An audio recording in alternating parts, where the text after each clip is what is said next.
We are going to look at factors influencing rainfall formation or rainfall distribution.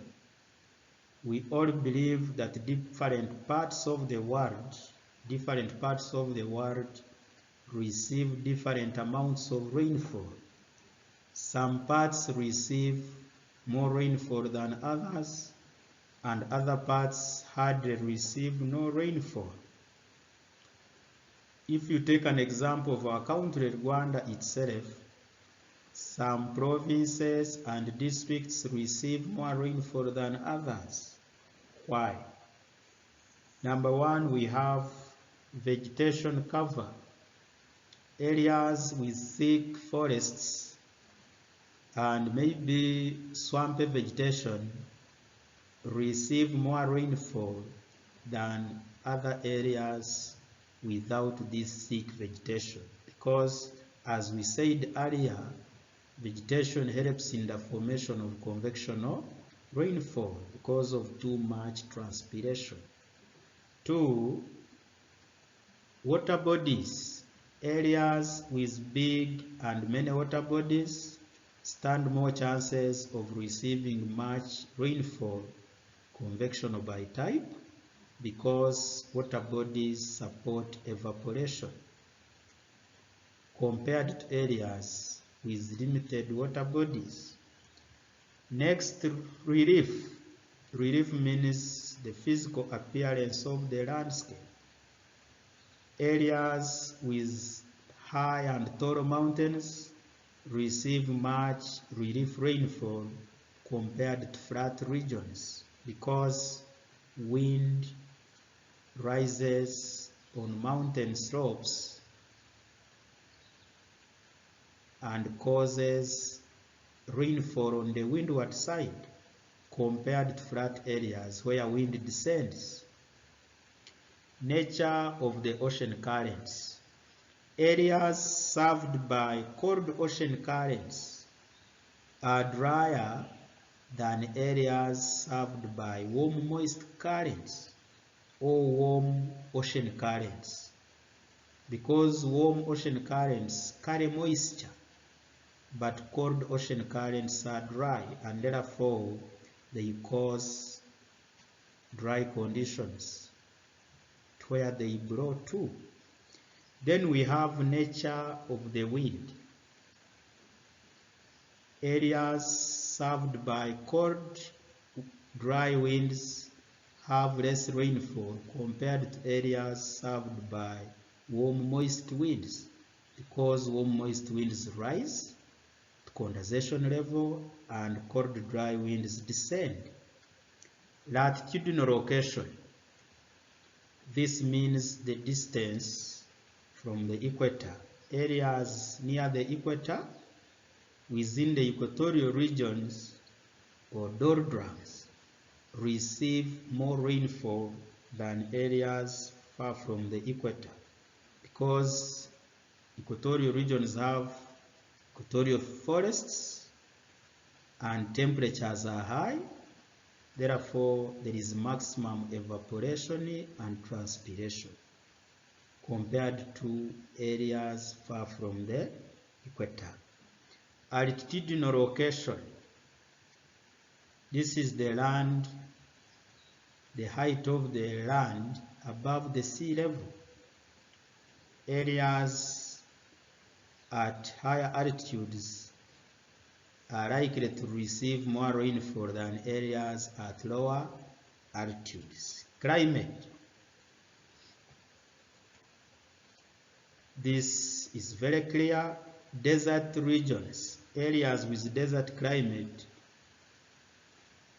have very little or sometimes no rainfall because they are dry. They have even dry winds compared to areas with equatorial climate. Nature of the ground. Wet grounds support evaporation and therefore are likely to receive more rainfall compared to dry grounds. Man's activities. Activities of man like charcoal burning, bush burning, overgrazing, swamp clearing, deforestation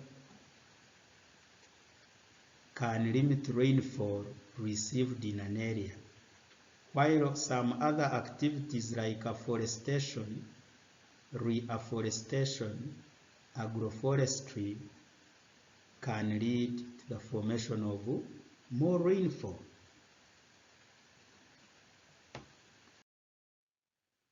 Measurement and recording of rainfall. How do we measure and record rainfall? Rainfall is measured and recorded at a weather station, and it is recorded using an instrument called a rain gauge. How does a rain gauge work? A rain gauge has many parts. This diagram can help us to explain some. A rain gauge has a funnel. A funnel is placed into a glass jar. A glass jar is also placed in a metal case. A metal case is also placed under the ground. This is the ground level, and this is a metal case under the ground.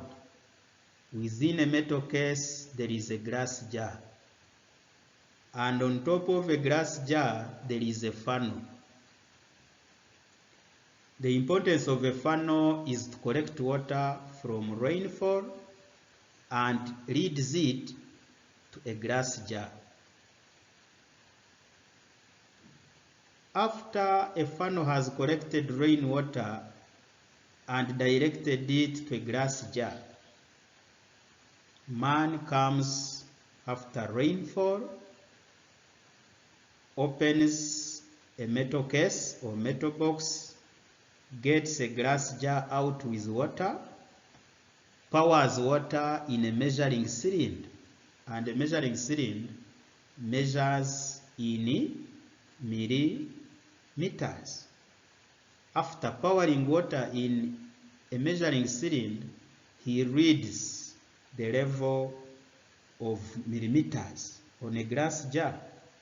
And when, for example, the water stops at 10, the one reading will know the amount of rainfall received in that area is equivalent to 10 millimeters. Why do you think a glass jar is placed in a metal case? A glass jar is delicate. That's why it is protected by a metal case. And why do you think a metal case is placed under the ground? To avoid or to reduce the rate of evaporation. In case somebody delays to come and pick a glass jar, he will find this water still there because the ground protects it from evaporation. Right? Then we need to know some terms related to rainfall. You can be asked, for example, to define daily rainfall total. This is the amount of rainfall recorded in a day. That's why you call it daily. Monthly, it is the amount of rainfall received in a month. Total amount of rainfall received in a month.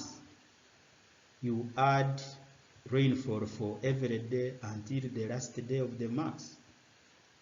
Then mean monthly rainfall. Mean brings in a sense of average. It is the average rainfall received per month because it is monthly. Then annual rainfall total. This one is not average. You just get totals of months. You add them. After 12 months, you get the total amount of rainfall for a year. Mean annual rainfall, this one is the average. I think you get the total, you divide it by the number of months in a year. Okay, this graph tries to illustrate the rainfall received in a year. It's a bar graph. When you look at it, the horizontal side or horizontal axis has months from January to December. The vertical axis has the amount of rainfall received in millimeters. By reading the bars, you are likely to tell, for example, which month receives more rainfall than other months, which months have less rainfall, the lowest, the highest. And from here, you can be able to make very many observations. Thank you.